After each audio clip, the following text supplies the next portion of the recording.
And so having a person that, doesn't do what you do and you build off each other's strengths made it so much easier. So, Kady, how was the phone call in the beginning for you? What did you say? How did you get people? Because you jumped in October, you just started calling people.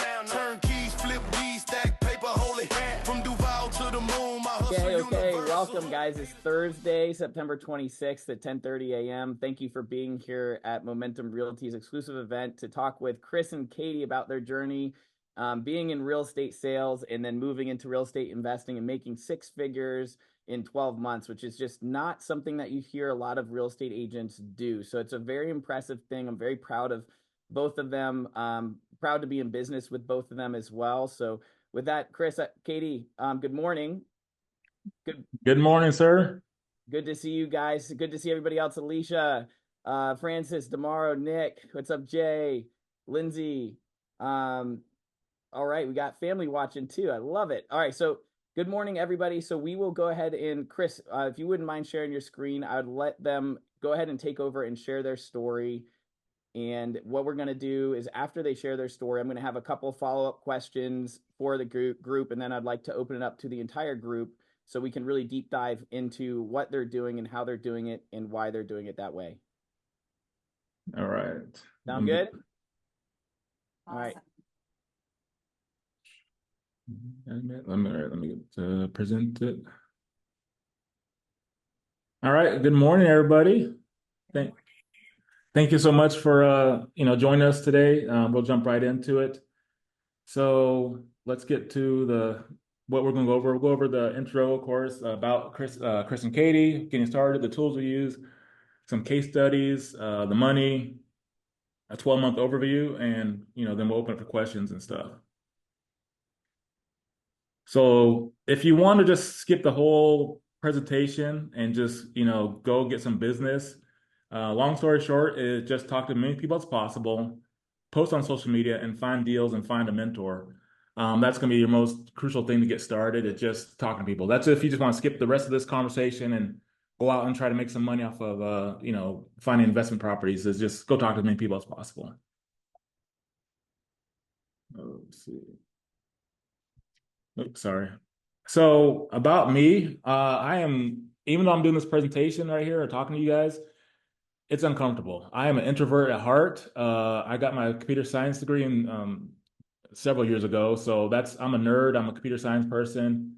I left my W-2 job at age 40 to get into real estate. And then last year I decided to start doing investing. And it was, I just told myself one day I want to be an investor. I don't want to do regular real estate anymore. And so then I just talked to some people in the office at Momentum, Bryce and Jamie, and just partnered with them and started going from there. So I did 2 flips with them, Bryce and Jamie at Momentum, and then did my own stuff from there after that. And the whole thing that I got out of it was just that whether I succeed or I fail, it just all depends on me. I couldn't blame anybody else, couldn't blame the market conditions, couldn't blame opportunities. It just depended on me. So I took all responsibility for if I made it or didn't make it in this business. And so far I'm still making it. So I'm doing all right. Good morning, guys. I am Kady. We are thankful and honored to be talking to you guys this morning a little about what we have learned along the way. I have been an OBGYN sonographer for 18 years and still currently doing it. Chris was kind enough to take me under his wing last October and kind of show me the ropes. And I jumped in head first and have loved every second of it. And I got my license in April. I was drawn to Momentum because they are super supportive and encouraging about real estate investing in itself and to think outside the box of general real estate. So I've just been grateful to be a part of the team. And so how that started was we were neighbors. I moved recently, but we were neighbors. And one day she said she's trying to look for investment property, and she was using a realtor. And I told her, why are you using a realtor? Why don't you just do it yourself? And then her husband warned me, saying, "Be careful, man. Once you once you get Kady going on something, she's a beast on stuff, and she won't stop." And we just took it off from there. So she's been the best partner I've been able to work with so far. So it's been great. And so when we got started, we really did, we didn't use any money to start. I mean, there's tools that we used eventually to get some deals, but like Momentum would post like the expired leads on the Momentum Facebook page. And so that was free with the Red X leads from there. But I would just get out and talk to as many people as possible. And when I was doing a lot of houses downtown or in, not so good houses, and I do a lot of videos. And when I started the videos, it kind of switched my business to do more of the investment side without me knowing it because the people are like, oh man, you looking at that crappy house? Well, I got a house for you. I got this house for you. So by me putting myself out there so people can see what I'm doing and having my little adventures of walking through homes and meeting homeless people and, seeing rats run around in the toilet, it brought funny stories on Facebook and people would start sending me deals. So it just putting myself out there is one of the big things for me as far as getting in front of me. And that's why I'm wearing like a pink shirt because then I stand out and it's in most of my pictures, you see me wearing a pink shirt. It has my information on it. So I want to make sure I'm out there in front of everybody so people can see what I'm doing. And this is just, I go all in on this business. So the main thing is, but when you're out there with these people though, and you meet these people, they are not in the best situations of their lives. So we worked on really trying hard to find out what their hardship was and then find solutions for it. And you'll see later when we talk about the deals that we go through. So Kady's gonna talk about what you bring to the table and how you get people and the cold calling aspect of it. And because you're probably gonna say, great, Chris, I get deals. So what do I say? And this is where honestly, I can be totally transparent. Phone calls aren't my thing. So luckily for me, I partnered someone who can do the phone calls and she killed it. She's like, I'm in the line picking my girls at school and I'm calling people. And this person, like, holy crap, man, she's calling people. And so having a person that, doesn't do what you do and you build off each other's strengths made it so much easier. So Kady, how was the phone call in the beginning for you? What did you say? How did you get people? Because you jumped in October, you just started calling people. Because you challenged me. You're like, I give you 2 weeks to make as many appointments as possible, and then we can get started on project. And so I was like, okay, let's go.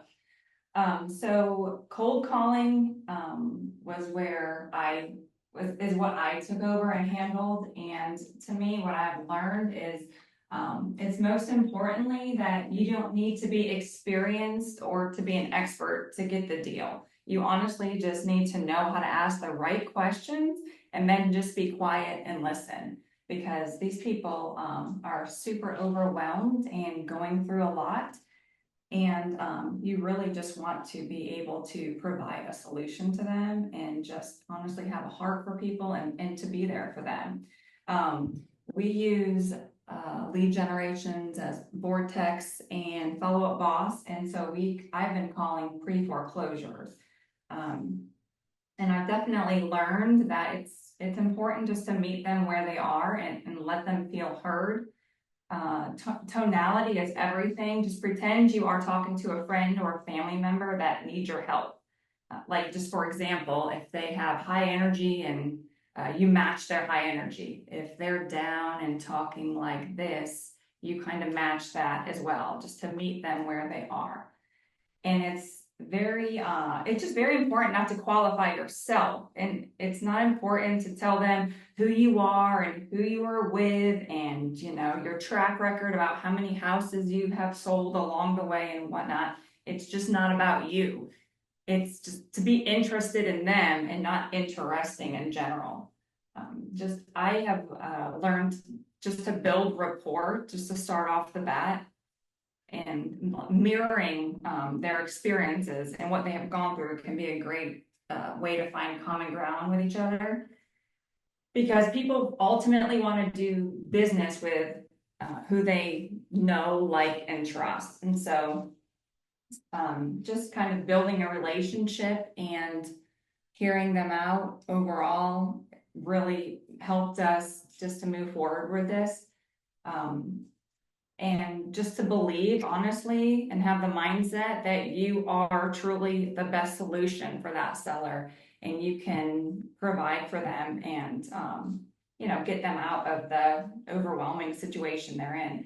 And just to continue to push through the objections on the phone. So the other thing with that, when you push through the objections and you come across these clients, you take what you've got in real estate if you're an agent and if you're an investor, we leave with presenting all offers for them, all opportunities, whether they need to list their house. We need to, cash out refi. If they need to go to a bankruptcy lawyer, if they need to go to a probate lawyer, we don't leave without providing them with every opportunity. So there's really no reason why they can't do business with us because we leave it with every option available on the table for them. Before when I did it, when I was just an agent, I say, okay, if I can't list your house, okay, whatever, I'm going, just go away. But now it's like, okay, we can do the full thing for you. And if one opportunity doesn't work out, we'll list your house. If we can buy your house, we'll do this. So all the options are out there for you. So you make sure you just like she said, you listen to their problems, you understand what they need, and it might not be a sale. It might be we have one guy we're still talking to, it's been a year, and he's got a house in Orange Park. We didn't get the deal, but we still talk to him every now and then. We check in on him, see how his job doing that. He was able to do a loan modification, but we don't know what his situation will be like in the future. So we stay in contact with these people. And again, it wasn't like we were pushing him for the deal. We were pushing to help solve his problem. And he was behind, and we able to talk to him. Hey, you should try to do loan modification, but watch out for these things when you do a loan modification. And now he's moving on in life. He's got his job and he's got a loan modification. But if something happens, he'll let us know, and we still check in with them. So you want to build that rapport and check in with people, and just again give them a solution for any kind of situation they have. I think our number one goal on the phone too is just to set an appointment, to be able to meet with them face to face and let them know that we are local, we are real people, and we want them to hear all the possible options that they have. I think that we have had the most luck with the follow-ups and just staying in contact with these people. The ones that we've recently closed were all from just following up and touching base and checking on them to see if they need anything. And to that point, though, I'm give all credit to her because she's the queen of follow-up. I mean, her follow-up game is unreal. She calls people 2-3 times a week, probably 2-3 times a day, and that's until she gets the answer. Once she gets the answer, then she puts on a regular schedule. But she's the queen of following up. Oops, let me get this going. Sorry. Thank you, because this is a long-term game. Yeah. Nothing is instant, and lots of the deals we recently closed were from people I was talking with all the way back in October. So you just have to, just keep following up. So one of the back to the tools. So again, we use RedX Follow Boss. Thank you, John, for lending. He's lended on so many projects so far, and it's been great. He knows I have tried to shop around for lending, and I still come back to John because it's convenient, easy, and he makes it simple to do it. So and again, if you don't have the money, you can talk to John, and I'm sure he'll partner with you. I'm not sure what the arrangement is, but the split will be different. But then some money is better than no money. So the main thing again is just find the deals. And if you don't have any money, go to all the investor meetups you can. Some of them are nighttime, some of them are daytime. Like she mentioned, she watched the Short Sale Queen on YouTube. I watched Pace Morby. I didn't follow everything he said, but I just wanted to get the scripts and hear how people talk to people.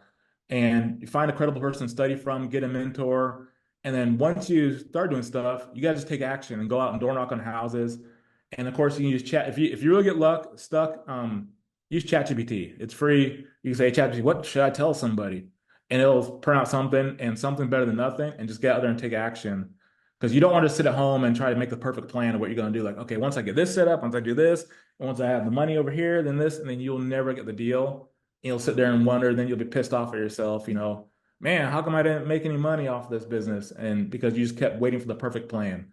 So you just got to get out there and make a contact with people, door knock, phone calls, investor meetups, and just get out there and make it your priority to be in the business. And you learn as you go. We are by no means experts. Each house we learn something new, but we just really wanted to share with you guys the tricks that we've learned along the way. And just definitely, like when I first started, I was on a mission to learn all about it and to absorb all the wisdom I possibly could. So even now, every spare minute I get, I'm on YouTube University, listening to videos on flips and learning about investing and all kinds of stuff. So there is limitless free knowledge out there to take advantage of. And now we're going to talk about, we're now getting to the money side of things. So again, 3 deals that we had went straight to listings because the numbers didn't make sense as far as just even making, borrowing money from John, renovations, closing costs, all that stuff. Like it wouldn't have made sense. So we just went straight to listings of those. 6 of them were profitable flips. 2 of them I lost money. These weren't Kady flips. These are my own flips. I lost money. I lost up to 15K. But there's lessons learned on that. Three of them we have current listings and two current flips in the works. So I just want to show you guys that, from March of 2023 to October, I made 70K in profit in flips. And then since partnered with Kady, we made 220 so far this year, and we have pending 180K in profit coming up.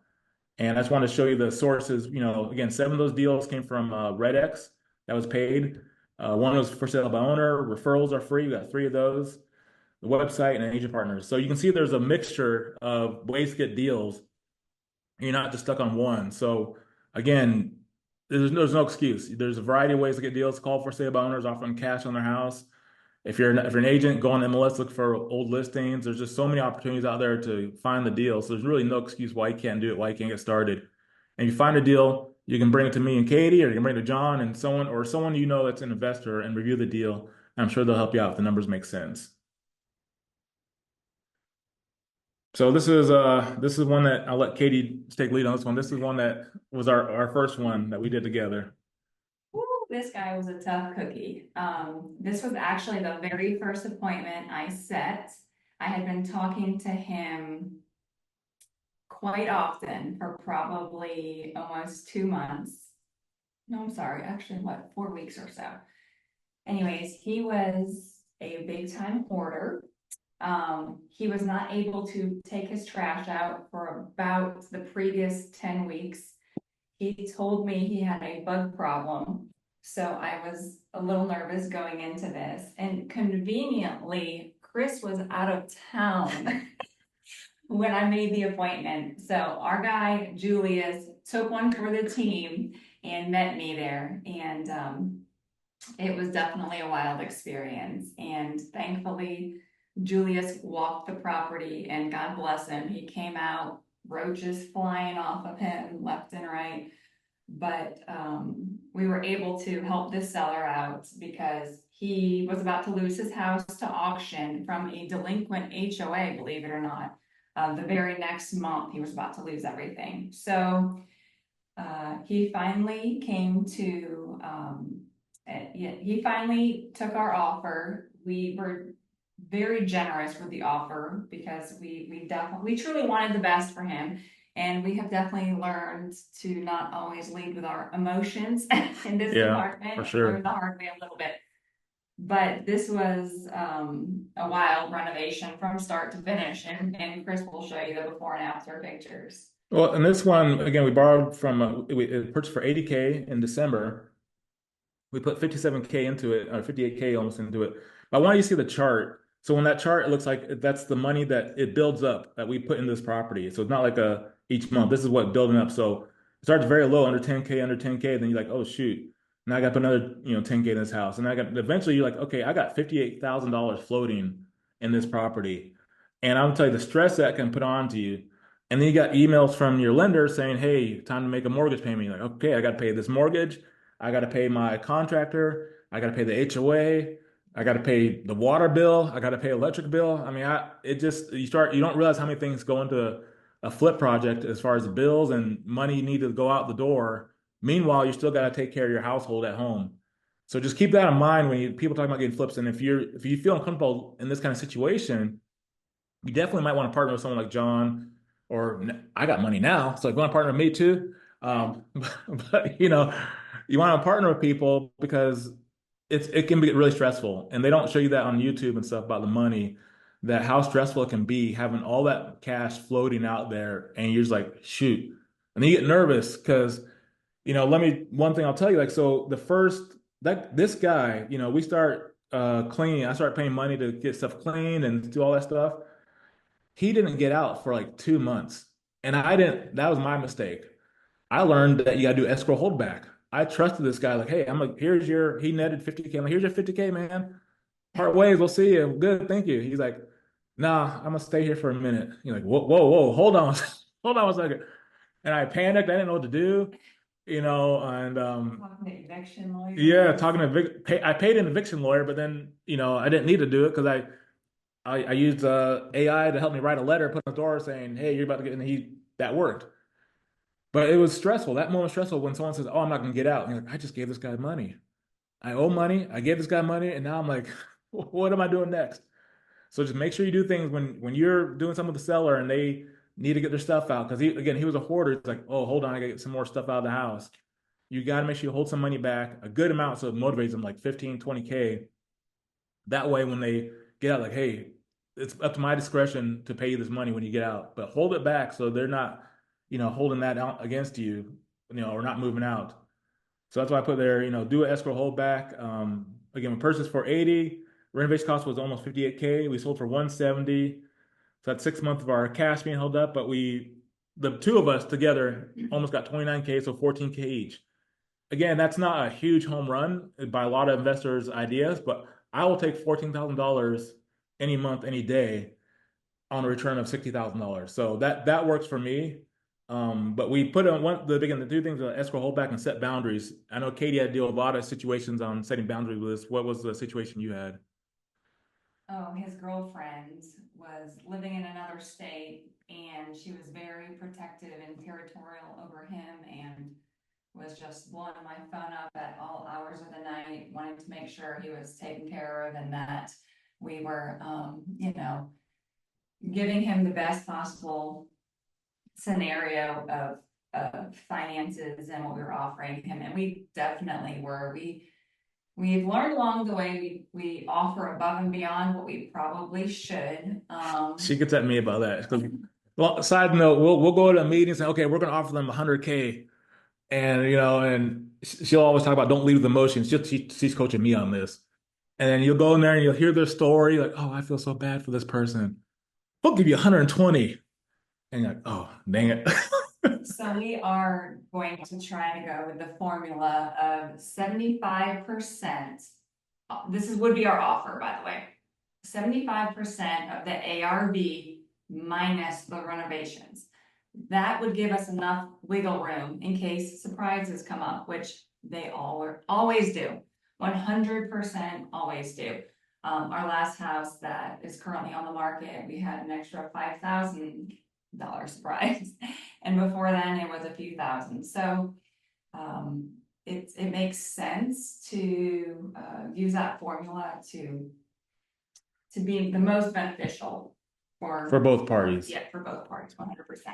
But just to give you guys a background, we couldn't do any of this without, of course, John's, private lending. So we have his loan pay for the entire house, and we usually front the money for the renovation. Yes.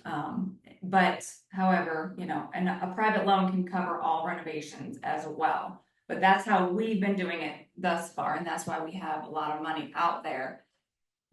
So you can use, I've used John in the previous deal, I used him for the renovation costs. But again, just you got to have the mindset ready that, so if you buy a house at 200 and renovation will be 40,000, so now you're at 240, and you borrow the money from a private lender, it doesn't mean it's going to be John. My monthly mortgage payment to that lender would be $2,400, so $2,400. I got to pay that person every month. So you got to make sure that you have that money set aside to pay the bills, to pay your lender, and again, pay the utility and all that stuff. So just keep that in mind. The more money you borrow, of course, the more money you got to pay back monthly. I know different lenders have different situations, but that's the way, we do it with John. Chris likes to live on the edge a little bit more than me. I like to be a little bit more prepared financially for the project we're taking on, because you also have insurance, you also have electricity and water, and just to not get yourself in trouble, to have that money set aside for the next project you're going to take on. Oh yeah, yeah. Again, I got stories about like not making the right financial decisions and doing flips, and you sometimes feel like you're taking on more than you should, but you just learn from it and you just keep moving forward. So the next one, this is again, Kady did an awesome job following up. This was a long-term person. She started talking to this person in October, and what was her situation for this person? So this seller, this was her husband's mobile home. He unfortunately passed, and she was just, beside herself. And this was the last piece of him she had. So she knew she needed to move, knew it was in foreclosure and that she was losing the property, but just had a hard time facing reality with it. So I just heard her out for a while, just checked on her, just to see if she needed anything. Eventually, she was willing to take the step. We put her through probate, so the property was in her name, and just met with her a few times, and she needed some time with all of this. She was not an instant transaction whatsoever. I think we communicated with her honestly for It was a good about because 5 months. yeah, because we started in October and we didn't buy until May. And again, this is where you want to have a probate lawyer. We have a banks guy on call. So you have these people again. When you meet have an appointment, you need to have a contact, a probate lawyer and a banks lawyer. And if you don't know anybody, you can ask me, ask John, or you can ask your title company. Whatever title company you use, they will know someone, or a lawyer you know. Someone's going to know something, or you just post on Facebook saying, "Hey, I'm doing investing. I need a probate lawyer," and have that interaction on Facebook now. So you want to make sure you're always engaging people and don't and ask people questions, good questions. Like again, who has a probate lawyer? Because that interaction on your Facebook, social media will help bring more engagement. And then people are like, oh, you're doing flips? And yeah, I'm doing flips or something. And then it just opens conversation for more potential deals to come your way. But yeah, we bought this one in May for 108. It took a while. We had to be very patient with her. And we ended up selling it in September for 246 with a profit of nearly 70K. And you see the little picture with her in the mirror is because that was the last message her husband had wrote before he passed away on the mirror. And so when we remodeled the bathroom, we took that down for her and gave it to her. And shout out to Alina and her crew for helping us with this project because that was something special that meant something to her. And they were, able to save that for her, and it made the client happy as can be. And after that, so when you do that kind of service for this kind of person, now she's like, hey, I got someone else that's going to want to buy a house. And you just open the floodgates to people just want to come back to you because you were kind, you're genuine, and you helped them out. You didn't just say, hey, I got a cash deal for your house. You truly help people out, and it makes a difference. So we're going to share this presentation with you, and you're going to see all these. This is like all the challenges with money. There's a whole bunch of challenges with money. Again, it comes from you'll end up being stressed out about money just so if you're smart, I'm pointing to her. If you're smart, you plan ahead and you have money set aside. If you're like Chris and you want to just fly by the seat of your pants, it will get stressful. But you got to maintain the cash flow. You got to find ways to make money. I just figure if I put myself in a stressful situation, I have to find a way out of it. So if you're that kind of person, maybe that works for you. I know, like again, Kady, she plans ahead, so that's her mentality. I'm like, man, I need to have some stress to make me figure it out. And when I get that stress, I'm able to find ways to make money. I will call someone, I'll call this person, I'll call that person, I'll call John, say, hey man, I got this deal, let's make it happen. And then if you do that, you'll just find ways to make things happen. And there's no excuse. You'll just end up finding ways to make things happen. Things will get done, and you'll just keep moving on. And you'll find another deal will come along. I feel like that's why it's so important also just to find a great partner to do this with, because he excels where I lack and vice versa. So, sometimes one likes to jump in and one is more of a sound mind. And so we just kind of balance. We just kind of balance each other. Yeah, that's true. Sound mind. A lot of fun along the way. So again, I just want to, I know I'm harping on this money stuff, but I want you to know that, we've spent over 500K this year on renovations, HOA things and everything. This is not including, just loan for the house. It's just 500K out there. And there's different ways to get money, but don't let anything hold you back. Just find the deals. That's the most important thing. And here's our keys to success. I made a typo here. I put follow up as king, but it should really be follow up as queen because I'm with the queen of follow up, and it wouldn't happen without her help. So it's definitely a grateful partner to have. And we learned you got to do a title search. One house we didn't do a title search. I lost about $5,000 on the house. That's not included on the spreadsheet because we didn't do title search. We just assumed this person owned the house, and we found out this person really didn't own the house. And I had to go to Green Cove Jail, try to get the person to sign this. The guy that did steal the house from the lady, I had to get him to sign something, but it still didn't work out. We didn't do the short sale correctly, so then the bank denied our short sale, and it was a whole fiasco. But we learned so many lessons from that transaction, and we learned that back to the motion thing that Kady will harp on and remind me about a lot of times because it's true. Because the people are in the situation for a reason, and if you let them get into your world and let their emotions take effect on you, you'll end up starting to give in to them too much, and then that you're like, oh, this is why you're in the situation because you you abuse people and not, just being transparent. They're in a situation, they're behind on payments because of something. And if you just keep giving to people, they will take everything they got, everything you got. So you got to be careful about set boundaries and about the emotions with people in distress situations, and be genuine. But you can see, I just want to put some pictures on here and videos to show that we have fun what we're doing. Yeah, we walk these houses, but these kind of things, these posts that we do, and this goes back to saying, put your stuff on social media, what you're doing. Show people that you're having fun, that you're looking at homes, that you're signing contracts in the OBGYN place. And that was like the scariest place in the world for a dude. So I'm just like, I'm telling you, sitting on that chair with the leg, your legs are like, what the heck is going on here?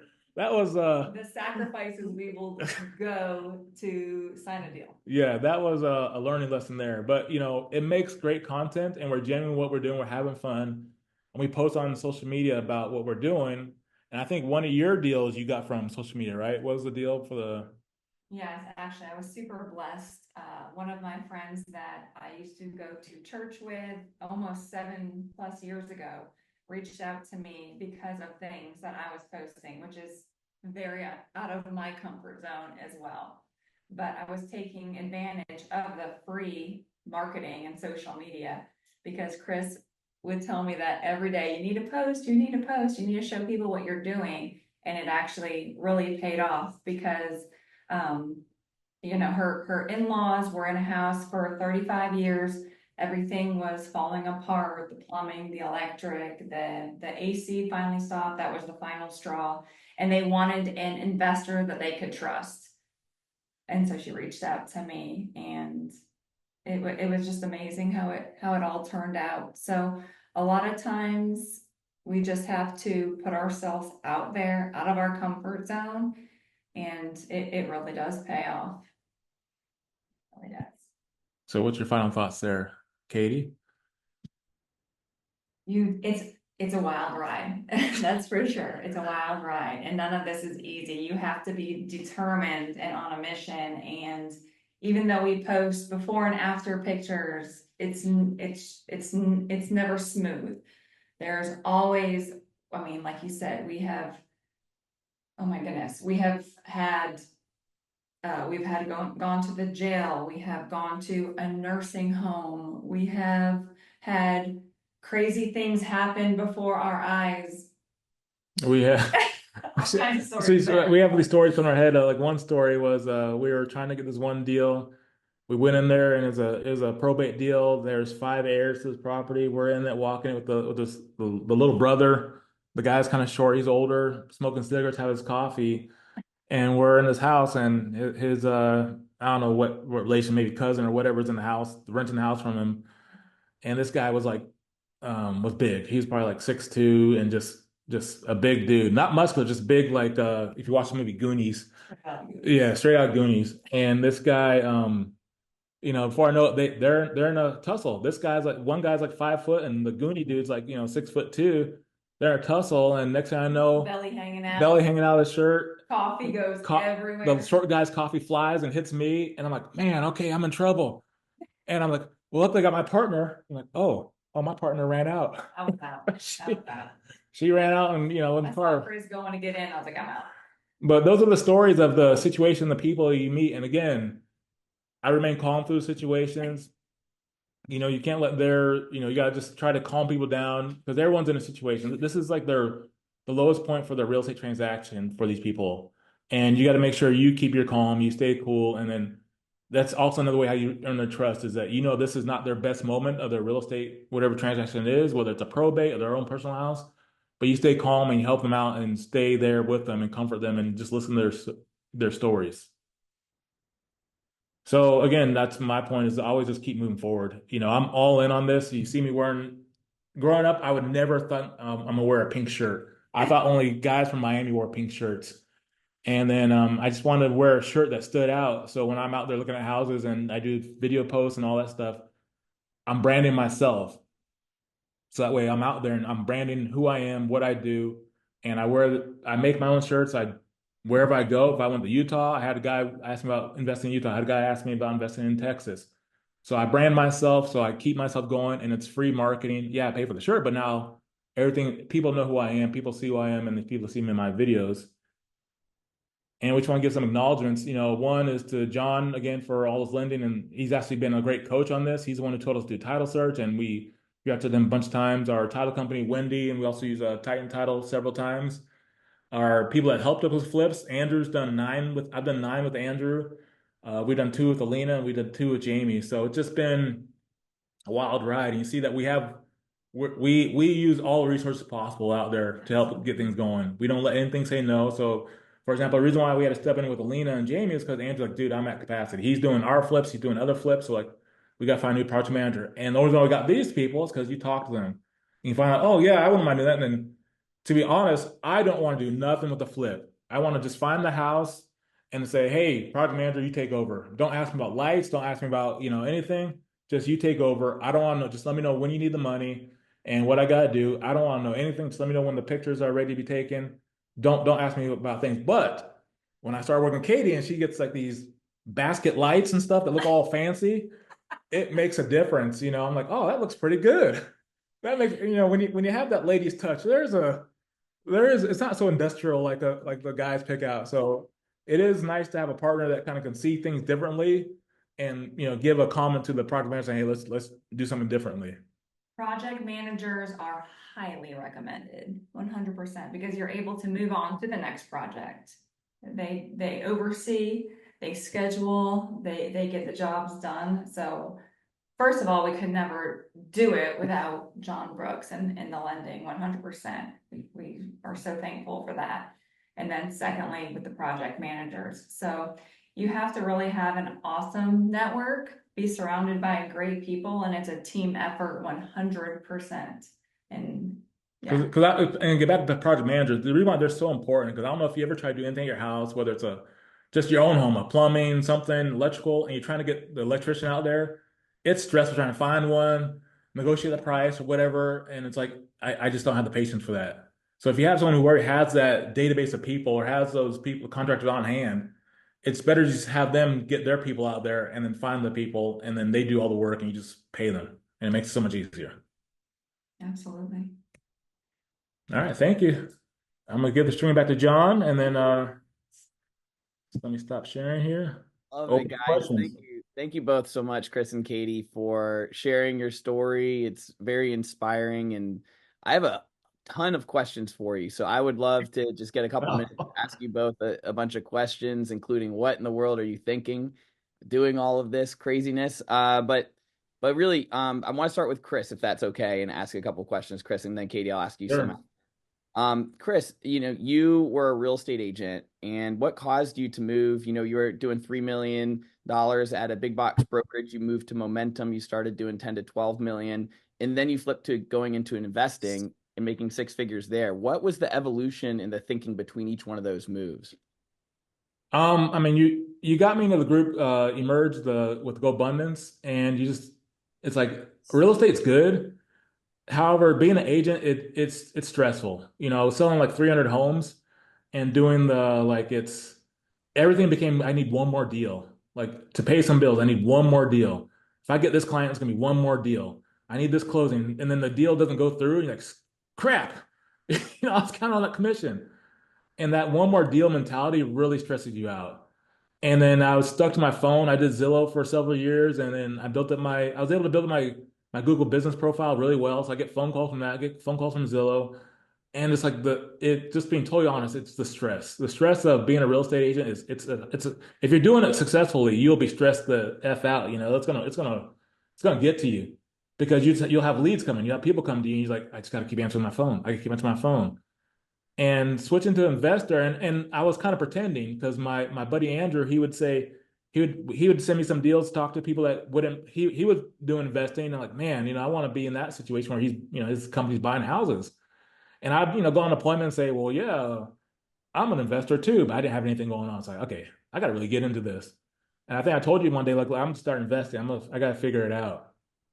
And I just like just switched in my brain, like I'm gonna start investing because now I can control. I'm the seller, so it's nicer because now I can control the market how I want to do. I can make the deals. I'm not trying to go on these listing appointments and trying to like am I going to beat out John Brooks on his listing appointment? And did they like me? And did they do this? And then are they going to market? And then you go through the whole thing. You're like, are you going to sell your house at this price? And it was just too much stress, man.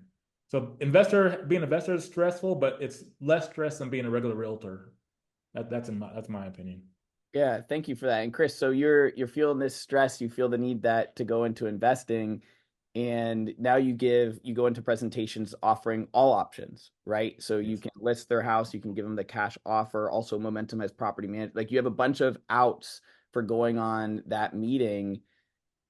You know, does that reduce the stress for you? Or are you still going on those meetings, or is that just Kady? Or, going in with that cash offer mentality and knowing you have the cash behind it to make that offer, does that just give you so much more confidence and less stress? Oh yeah, yeah. It makes it so when I go to the appointment, like I'll be upset at myself like if I didn't answer their solutions. Like there's no reason why I can't walk out of this appointment with some kind of transaction going on. And generally, with what we do with the investing, and again, everything comes back to now people are reaching out to me.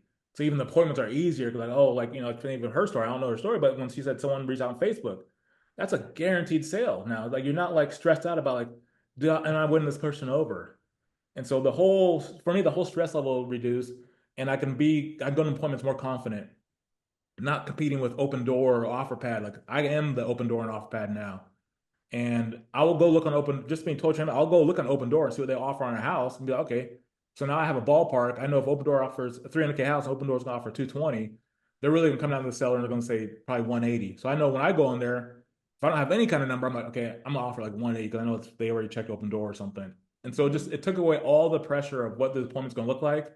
And I can walk in saying, and if they don't pick me, it's like, hey, I know I'm the best person out there for you. So, and what I learned in this is like, I know I see Lindsay on here and I don't see Julius and other people that I partner with. Having those partners on the regular real estate side has made life so much easier. So I had to learn to give up money. Like if I got, like, for example, I got a listing coming up in Oakleaf, a person referred to me out. I just called Julius, hey man, I know that's your back home, that's your area. Let's split 50-50, 25, whatever the deal is I can do with someone. It just Alicia's been great. She knows. I can go on for about 30 minutes with Alicia because she's taking the brunt of all my leads that come in for regular real estate, and she's just been a champ. But I like splitting money with her because now I don't think about it. I don't stress out about the regular real estate side of it, and I can just focus on finding more people on flips and doing silly videos and getting more deals coming in. Got it. So just to summarize and tell me if there's anything you want to change this, but in your business, when something stresses you out, you find somebody else to transfer that stress to, or transfer that Yes, I'm a point guard, man. Point guard of stress. I will pass that ball in a heartbeat. Like I'm tired of this stuff. But Yeah. that's only after selling so many homes and seeing doing the groundhog day of how this will play out. And now also I can be fortunate enough to give opportunity to other people who I know want to get somewhere in life with real estate. And then, so yes, I'm passing the stress off, but at the same time I give opportunities to other people to make money in real estate. Yeah. Yeah. You're the quarterback and you're putting together your team. I love Yeah. it. And you're just throwing it and have other people run with the ball. Kady, what's it like to run with the ball with Chris? Oh boy. It's fun. It's fun. Honestly, we really even each other out very well. Like I said before, I excel where he lacks and he excels where I lack. But it's great. Honestly, I feel like I'm kind of the front end. I get the deals, I represent us, and then he does kind of the middle I hope organization. she's saying I do something though. It's not like it's not like awful. Yeah, no, he totally does. He totally does. But it's great. We both have a heart for people, I feel like, which truly helps with what we're doing. So it really is a win-win overall. And I'm thankful he kind of took me under his wing and has taught me how this industry works. And I wouldn't change anything about it now. All I can think about is just moving forward and getting us more deals, and just I'm really excited to see what the future holds for sure. Yeah, I love it. And you can tell from the energy in the organization of your presentation, you guys love what you do. You guys love, spending time together and doing the work and doing in helping people. Like you said, you have a big heart, and both of knowing you both, Chris for 7 years and Kady more recently, I can tell you guys really care about the customers and providing them all the options and finding the best options. And it might not be the best option for you financially for the outcome, but it's the best option for the customer. And that makes a huge difference for the community. So it's not something where you're just going in and, some people think that, wholesalers or flippers are just like, preying on people. Like, this is not what's happening here. You guys are really helping people out of hard situations where they might have had no money. And then you're getting them at least something in a place to go. And I know personally, I've seen you both go out there and help them find rentals, right? Like help them out on the back end, and you're really building a deep relationship with them. And I love watching you guys do that and tell your stories. Well, thank you. We really believe that truly doing the best thing, I feel like God blesses that. Absolutely. I mean, we have been taken advantage of a time or two. Being errand and grocery runners for people, but we know when to draw some boundaries now. But the main thing though, if you're out there doing this and you get that first deal, really help that person out. Because just last night I got a text from our deal from a condo we're doing in Fleming Island. The guy texted me saying, "Hey Chris, I got a lead for you." And so just because we took care of him, and he only got $500 from us, but he was so grateful how we came through and helped him out, that just even getting $500 a pocket and saying, "Hey man, if you send us some deals away, we'll make it worth it for you too." And so now all the people we help are out there looking for deals for us. Yeah, that's awesome. Yeah. So let's do this. I'm going to get out of the way. We've got tons of questions in the chat. We got people raising their hands, and then I have questions at the end if we still have time. And so look, we're 40 minutes in. So let's do this. Let's go to Lindsay, and then let's go to Sean. So you just unmute yourself and go ahead and ask your question. Can you unmute yourself? Hey, so first I want to say, Chris, I'm very thankful you get very stressed and you decided to invest in me, because my career would not be where it is without you. And then I want to know, where do you find your free foreclosures at? You said that's where you get a lot of your fixers. How do you find that information?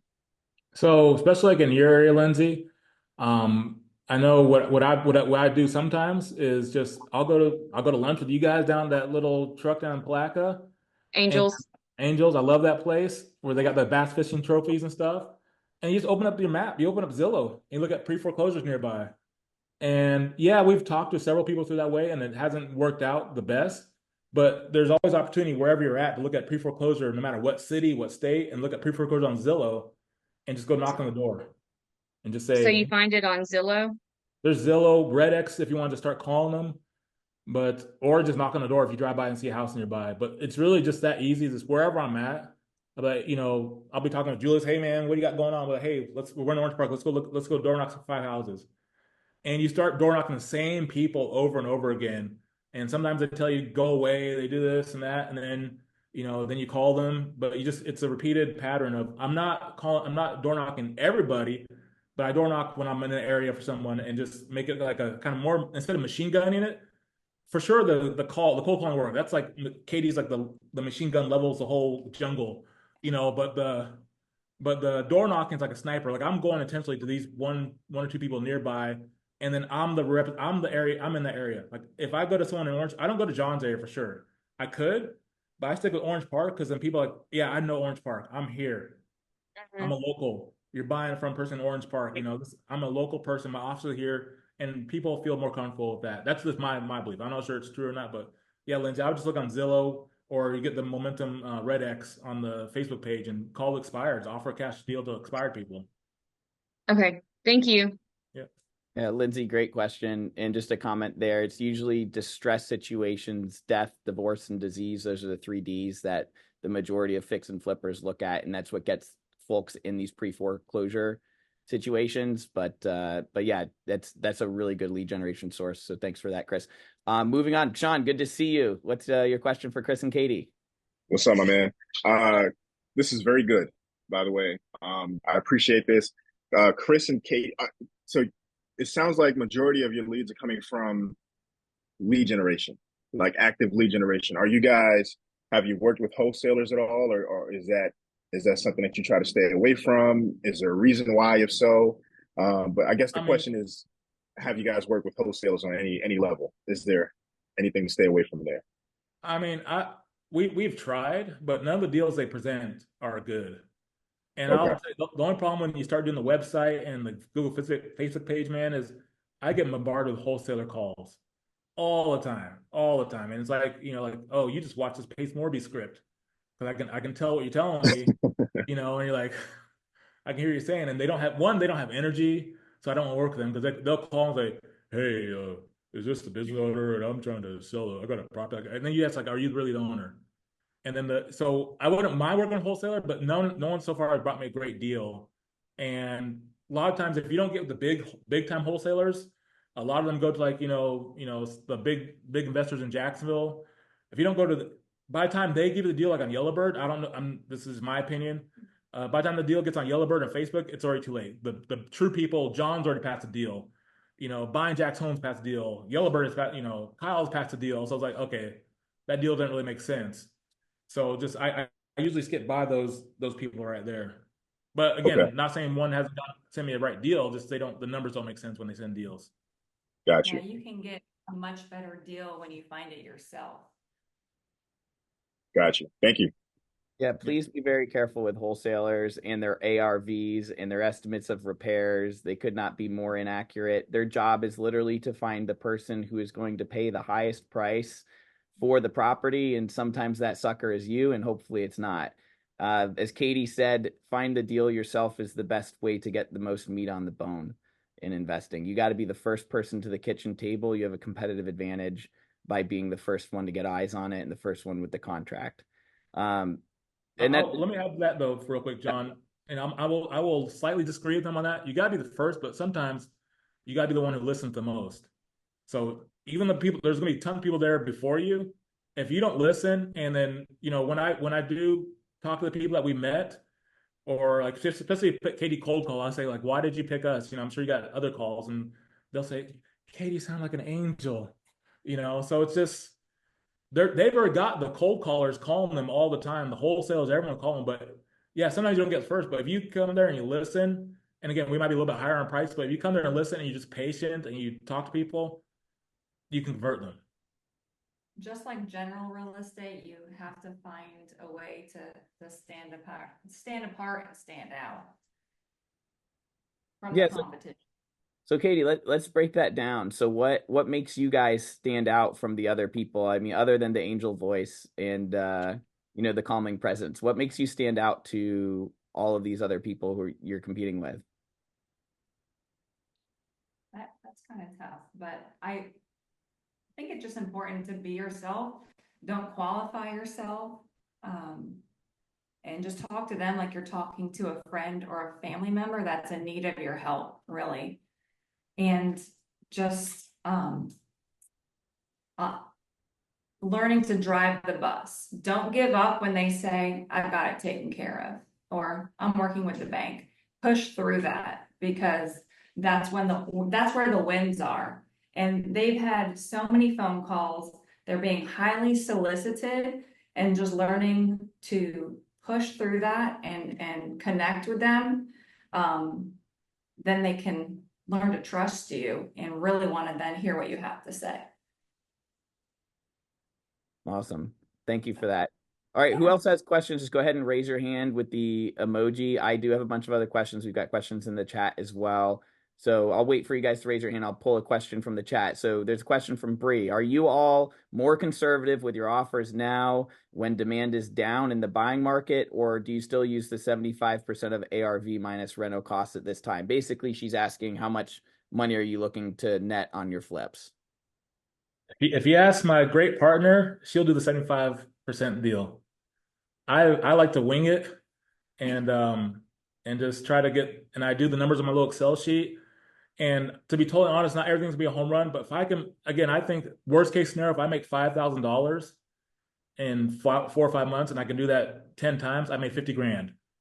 So of course, the target's not $5,000, but I want to make more money.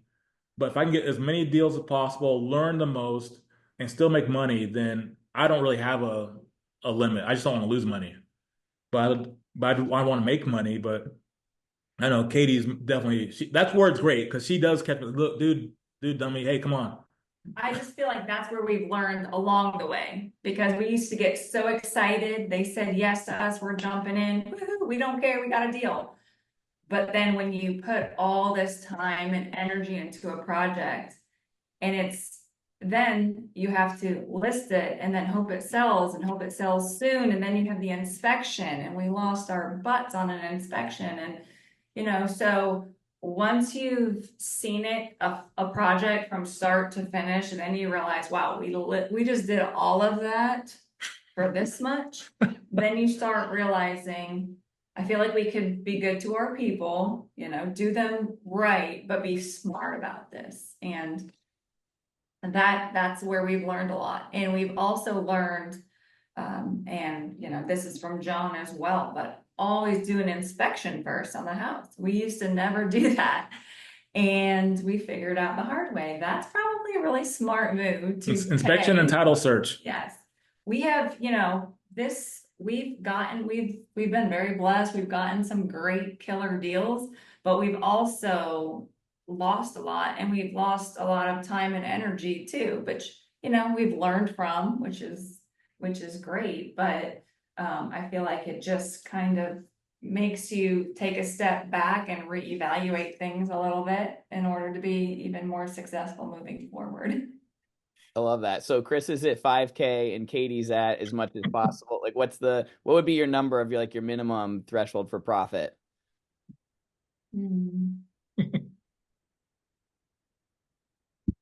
I am happy, honestly, if we just make 10K each.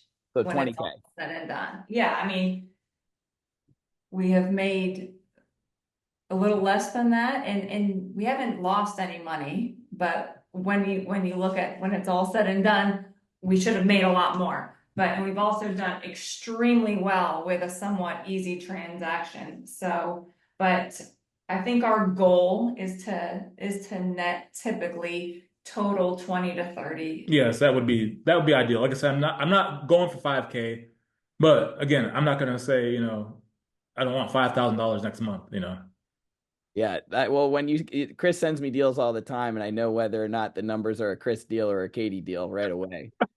So I really like the Kady deals. I'm in the Kady camp over here. I'm rooting for Kady. So push the numbers up. It is important. It's a lot of work. It's not easy, and there's a lot of risk. So that's the biggest part too. You have all your money out there. Well, not all, but when you have multiple projects and you have a lot of money out there on the line, it is a big risk. Yeah. I think the most we had at one time was like 5 houses going at one time. And that was really like, man, that was stressed out, man. Especially getting those mortgage emails towards the end of the month. I love those on the first of the month. I email Chris 5 times. I'm like, yeah, 10,000. like, oh, shoot. Man, come on. And then you see him go buy some, Disney cards or whatever. Like, gosh, dang it! I don't know what I'm paying for.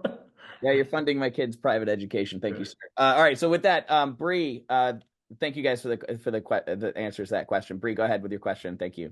Yeah, I just want to expand on it first. This is excellent. Thank you for creating this opportunity for us to learn. Kady, so I'm very much a math person, so I just want to understand, right? So the 25% buffer, is that to take account for any repairs that may be asked from a buyer, commission for a buyer's agent? Like, is that where that buffer is, those expenses are thought about, or is that just profit? Like your goal is 25% profit?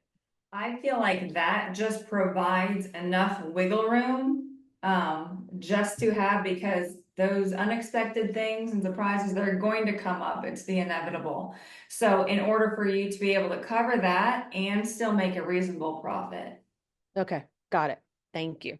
You're welcome. And from trial and error, it really works well with those numbers, personally, I think.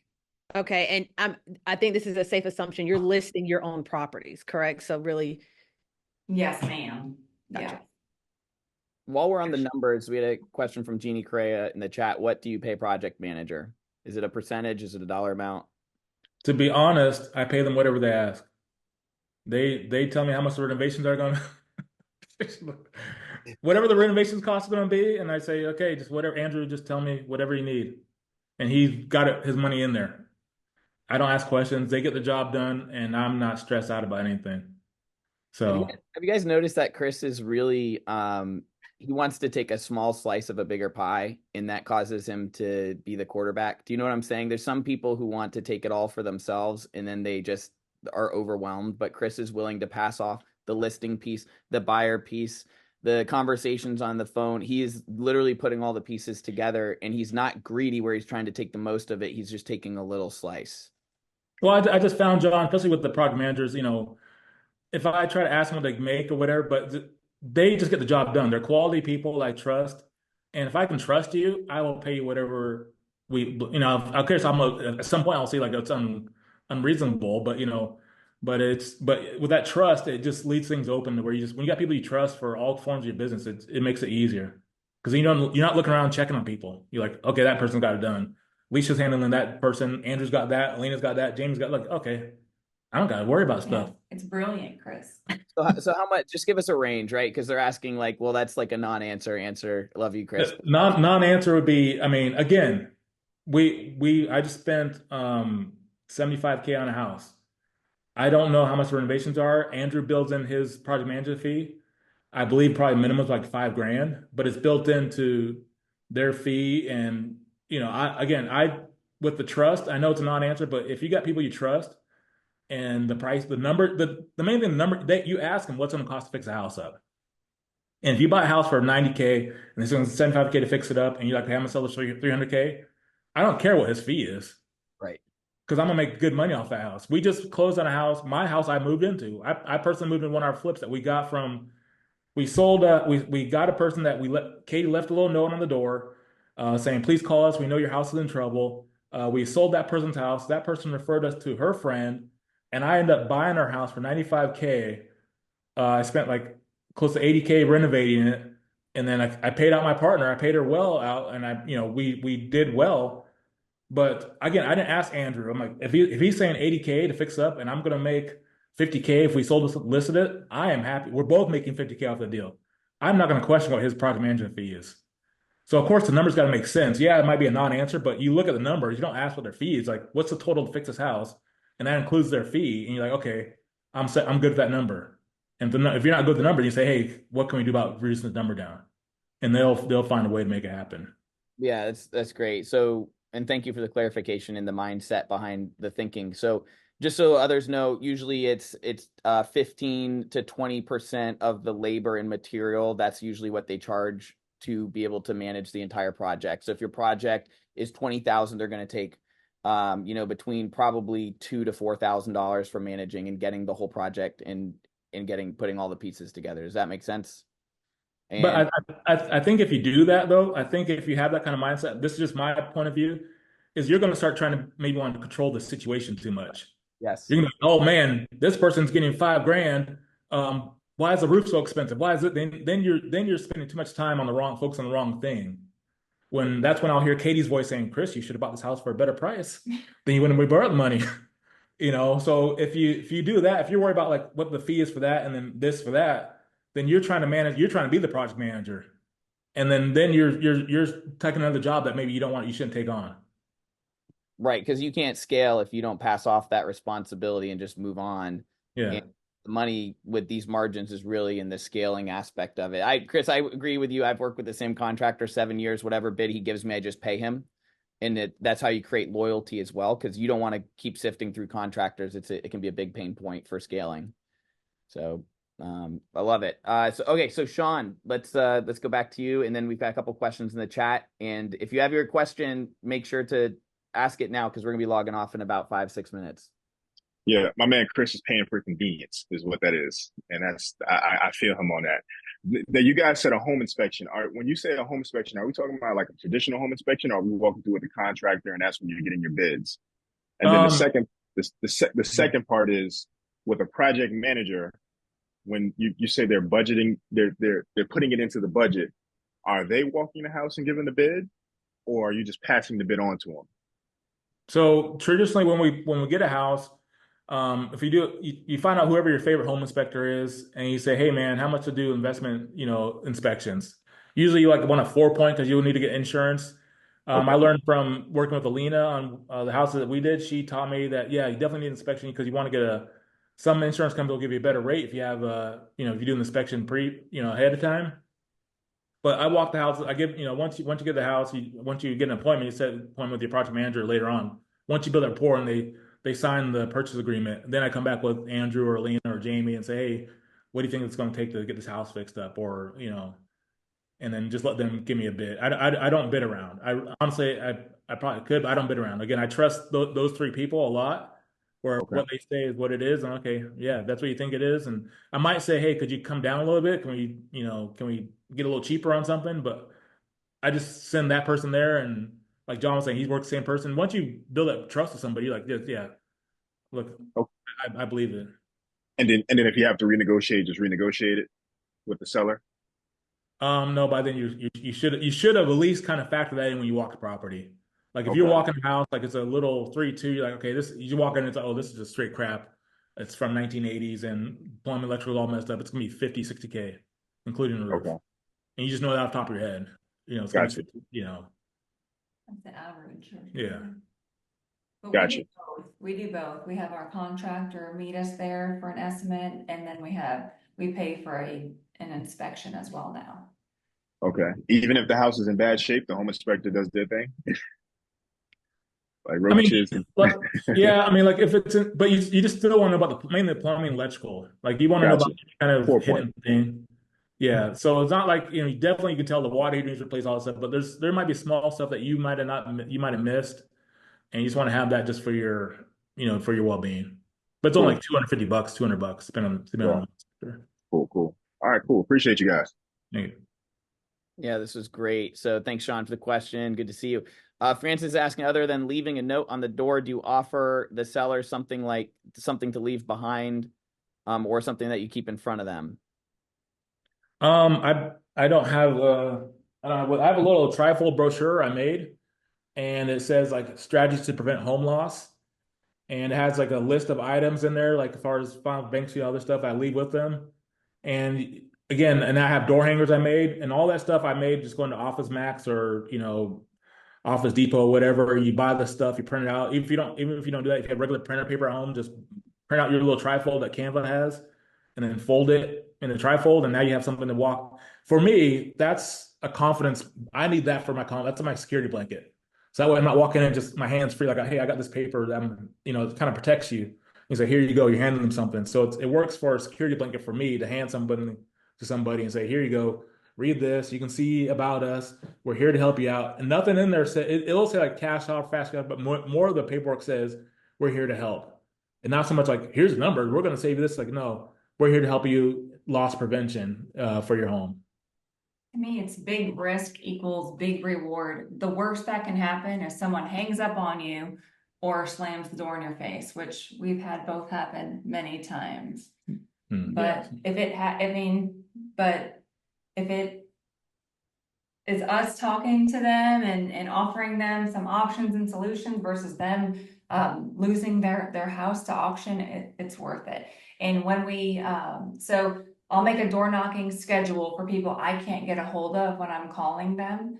And so when we are door knocking, we are also driving for dollars. So we're looking for distressed properties, properties that were like, okay, well, let's just knock on their door and see if they're open for a cash offer for their property. So that's worked really well for us. We've had one of the houses we ended up wholesaling because it just wasn't making a whole lot of sense.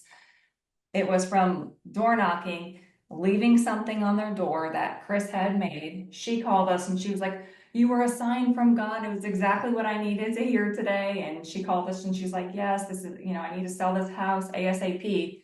And then her referral, because she enjoyed working with us so much, was the house that Chris ended up moving into. So it's worth it. It's worth it. And to that point so she paid for a short sale course. I paid for an investing course. Both of those things didn't really pan out like we thought they were going to do. but we learned something from each course that we can implement in our business. And again, for us, it was a sticky note from my investment course, and he kind of gave me a new verbiage like, hey, make sure you tell people directly when you meet them that, hey, my name is Chris. I'm here to help you. You know, I would like to buy your home, and I'm also here to make a small profit. So so everything's transparent. Like, look, I'm here to make a small profit. You know, I got to make a small profit. I'm not trying to, but you give them a fair offer on the house. And then for her course, hers was so detailed and gave us great paperwork. Now that with the course that she had, we got tons of great paperwork. Now when we go to the appointment about signing, we can sign, we get everything we need signed at that point, whether it's a power of attorney, asking them for what's your bank account information, get authorization to talk to your bank.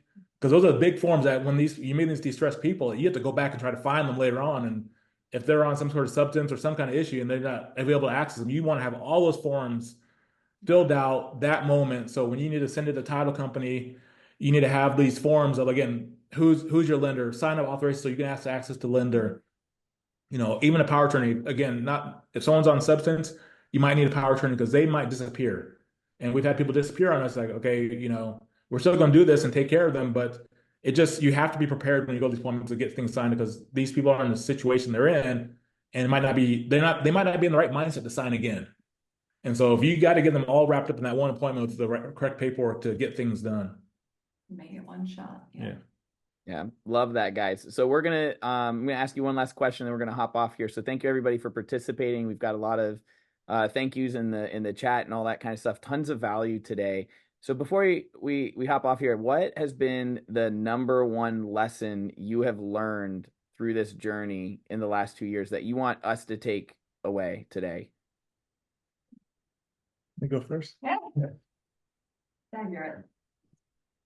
Number one lesson I learned, and you know, again, we talked about it several times, is I just trust a lot of people, and I couldn't do things without a team. You know, especially without Kady being able to help me on phone calls and then pull me. Kady, John, Alina, Andrew, everyone helps to pull me back into alignment because I do get my emotion. I will get out there, but when you got a trusted source of people around you that you can talk to about real estate or personal life, whatever, it really helps to alleviate all the stress you sit because you'll sit there in your house and go through all these situations in your head, like why things aren't going the way you want them to go through.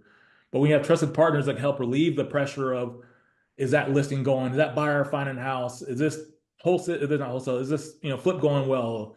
Is that person, I got to talk to that person? You know, all these things will start building up to you. But for me, having a trusted circle of people around you makes the biggest difference in the world.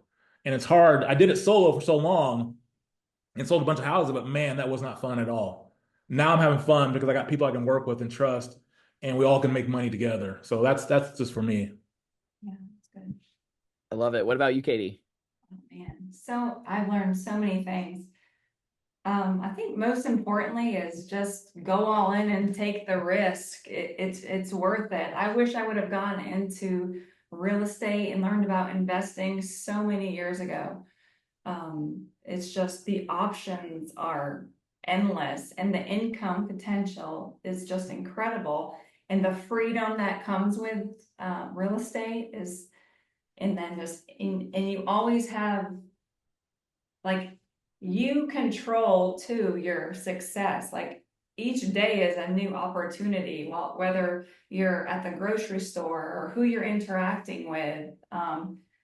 It's just, and then just truly being able to help people, like I said, like we've said before, it's just a win-win, and it's been great. And I really highly recommend that if you're just on the fence, like Chris always told me, don't talk about it, don't just go all in and you learn as you go and you won't be sorry. And we're here for anybody who has questions or need help along the way. That's such a good answer. Thank you so much. Every day is an opportunity and go all in. Chris and Kady, this has been fantastic. Hour and 15 minutes. Where, if they can get in touch with you, where should they reach out to you? Is it Instagram, Facebook? Oh man. Don't look at my phone. My text messages I don't answer. I don't answer emails. I answer I answer phone calls, but you can text me. I'll do my best to respond back. 904-662-0133. I'll do my best but I usually talk to like 5 people a day, and I've already hit my limit for the day, so I won't respond back today, but text me tomorrow. He's not lying. Kady, how about you? What's the best way for them to get in touch with you? Facebook Messenger, definitely, or email kajacksbuyers@gmail.com, or text me anytime, 904-400-2131. I am definitely a little better at communicating. There's plenty of business to go around for everybody, so we are happy to help. Awesome. Love it. Well, thank you guys for your time today. Thank you for a professional presentation, and we got a lot of value out of today. So look forward to talking with you guys soon. All right. Thank you, sir. Thanks, All right. guys. Bye, everybody. I'm the builder of the block, the whole town know me. Turn keys, flip keys, stack paper, holy. From Duval to the moon, my hustle universal. Haters throwing shade, but my grind